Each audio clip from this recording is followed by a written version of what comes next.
السلام علیکم ورحمۃ اللہ وبرکاتہ۔ امید دوستو تمام حضرات خیر و عافیت سے ہوں گے۔ دوستو آج ہم آپ کو پڑھانے جا رہے ہیں مکہ مکرمہ کے متعلق کچھ اہم باتیں اور ضروری باتیں، جن باتوں کو آپ کے لیے جاننا بہت ضروری ہے۔ اس لیے دوستو ہمارے اس سبق کو بہت دھیان کے ساتھ اور سمجھ کر سنیں۔ دوستو سبق شروع کرنے سے پہلے آپ سے ایک تھوڑی سی ریکویسٹ اور درخواست ہے کہ اگر آپ نے ابھی تک ہمارا اردو کریکٹر چینل کو سبسکرائب نہیں کیا ہے تو ہمارا چینل کو سبسکرائب کریں اور بیل آئیکن بٹن کو دبائیں تاکہ ہر آنے والی ویڈیو آپ کے پاس سب سے پہلے پہنچ سکے۔ دیکھیں دوستو سبق شروع کرتے ہیں۔ بسم اللہ الرحمن الرحیم۔ اشرفی تعلیم، صفحہ نمبر 34، حصہ 3۔ مکہ مکرمہ ہمارے ملک ہندوستان سے پچھم کی طرف ایک بہت مشہور ملک ہے۔ اس کا موجودہ نام سعودی عرب ہے۔ اس ملک میں ایک شہر ہے، اس شہر کا نام مکہ ہے۔ مکہ شہر دنیا کا سب سے قدیم شہر ہے۔ اس شہر میں اللہ کا وہ گھر ہے جو اس دنیا میں سب سے پہلے اللہ کی عبادت کے لیے بنایا گیا۔ اس گھر کو بیت اللہ کہا جاتا ہے۔ بیت اللہ شریف ہی کو کعبہ بھی کہتے ہیں۔ دنیا کے تمام مسلمان بیت اللہ کی طرف منہ کر کے نماز پڑھتے ہیں۔ بیت اللہ شریف کے ارد گرد چکر لگانے کو طواف کہتے ہیں۔ اللہ تعالیٰ ان بندوں سے بہت خوش ہوتا ہے جو اس کے گھر کا طواف کرتے ہیں۔ بیت اللہ کے علاوہ کسی اور چیز کا طواف کرنا حرام ہے۔ بیت اللہ شریف کے چاروں طرف مسجد بنی ہوئی ہے۔ اس مسجد کو مسجد حرام کہتے ہیں۔ دنیا کی تمام مسجدوں میں سب سے بڑا مرتبہ اسی مسجد حرام کا ہے۔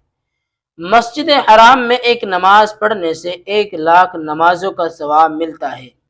بیت اللہ شریف کو دیکھنا بھی عبادت ہے۔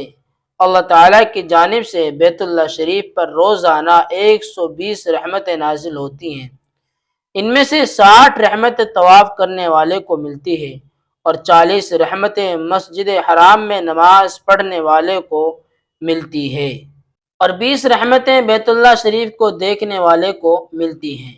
روئے زمین پر سب سے مبارک سایہ بیت اللہ شریف کا سایہ ہے۔ بیت اللہ شریف کے 4 کونے ہیں۔ ایک کونے کا نام رکن حجر اسود ہے۔ اس کونے کے سامنے سے طواف شروع کیا جاتا ہے اور 7 چکر مکمل کر کے اسی کونے پر طواف ختم کیا جاتا ہے۔ دوسرے کونے کا نام رکن عراقی ہے۔ تیسرے کونے کا نام رکن شامی ہے۔ رکن عراقی سے رکن شامی تک ایک گول سی دیوار بنی ہوئی ہے، اس کو حتیم کہتے ہیں۔ چوتھے کونے کا نام رکن یمانی ہے۔ حتیم کی طرف بیت اللہ شریف کی چھت میں ایک پرنالہ ہے، اس پرنالہ کو میزاب رحمت کہتے ہیں۔ بیت اللہ شریف کا دروازہ فرش سے بہت اونچائی پر لگا ہے، اس دروازے کو باب کعبہ کہا جاتا ہے۔ یہ دروازہ فرش سے 2.25 میٹر اونچا ہے۔ بیت اللہ شریف پر کالا غلاف پڑا رہتا ہے، اس پر قرآن مجید کی متعدد آیتیں سونے کے تاروں سے لکھی ہوتی ہیں۔ بیت اللہ شریف کا یہ غلاف سال میں 1 مرتبہ 9 ذی الحجہ کو تبدیل کیا جاتا ہے۔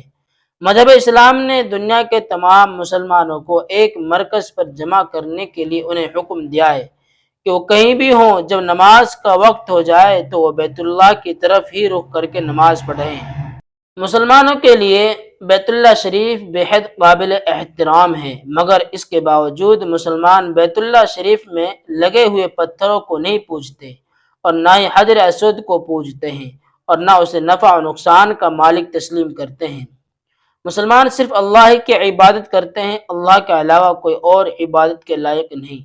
نفع، نقصان، عزت، ذلت، موت اور زندگی کا مالک صرف اور صرف اللہ ہی ہے۔ مکہ مکرمہ میں 2 مقدس پہاڑیاں ہیں جن کو اللہ تعالیٰ نے اپنی نشانی قرار دیا ہے۔ ان میں سے ایک پہاڑی کا نام صفا ہے اور دوسری پہاڑی کا نام مروہ ہے۔ مسجد حرام میں 9 بلند مینار ہیں۔ مسجد حرام میں 9,14,000 نمازی نماز ادا کر سکتے ہیں۔ الفاظ معنی، یہ الفاظ ہیں اور یہ ان کے معنی ہیں۔ دیکھیں بیت اللہ کا مطلب کیا ہے؟ اللہ کا گھر۔ حجر اسود کسے کہتے ہیں؟ کالا پتھر، جنت کا وہ پتھر جو بیت اللہ کے ایک کونے میں لگا ہے، اس کے سامنے سے طواف شروع کیا جاتا ہے۔ باب کعبہ، کعبہ کا دروازہ۔ رخ، چہرہ، یہ مشق۔ سوالات ہیں، ان کا جوابات دیکھیے۔ بیت اللہ شریف کس شہر میں ہے؟ بیت اللہ شریف مکہ مکرمہ میں ہے۔ دنیا کے تمام مسلمان کدھر منہ کر کے نماز ادا کرتے ہیں؟ بیت اللہ کی طرف تمام مسلمان منہ کر کے نماز ادا کرتے ہیں۔ کیا مسلمان بیت اللہ کے پتھروں کو پوجتے ہیں؟ نہیں، مسلمان بیت اللہ کے پتھروں کو نہیں پوجتے۔ کیا مسلمان حجر اسود کی پوجا کرتے ہیں؟ نہیں، حجر اسود کی مسلمان پوجا نہیں کرتے۔ مکہ مکرمہ کی ان دو پہاڑیوں کے نام بتاؤ جن کو اللہ نے اپنی نشانی قرار دیا ہے۔ ان دو پہاڑیوں کا نام کہ جنہیں اللہ تبارک تعالیٰ نے اپنی نشانی قرار دیا ہے، ایک کا نام صفا ہے اور دوسری پہاڑی کا نام مروہ ہے۔ حرم شریف میں کتنے مینار ہیں؟ حرم شریف میں 9 بلند مینار ہیں۔ مسجد حرام میں کتنے نمازی نماز ادا کر سکتے ہیں؟ مسجد حرام میں 9,14,000 نمازی نماز ادا کر سکتے ہیں۔ تو دوستو یہ سبق ہمارا یہیں تک ہوا۔ اس سبق کو آپ بہت دھیان سے اور سمجھ کر سنیں، اس میں آپ کو بہت ساری معلومات حاصل ہوں گی، اور اس سبق کو آپ آگے تک اپنے دوستوں کو شیئر کریں تاکہ وہ لوگ مکہ مکرمہ کے متعلق کچھ ضروری اور اہم باتیں جان سکیں۔ دوستو پھر ملتے ہیں اگلے سبق کے ساتھ۔ السلام علیکم ورحمۃ اللہ وبرکاتہ۔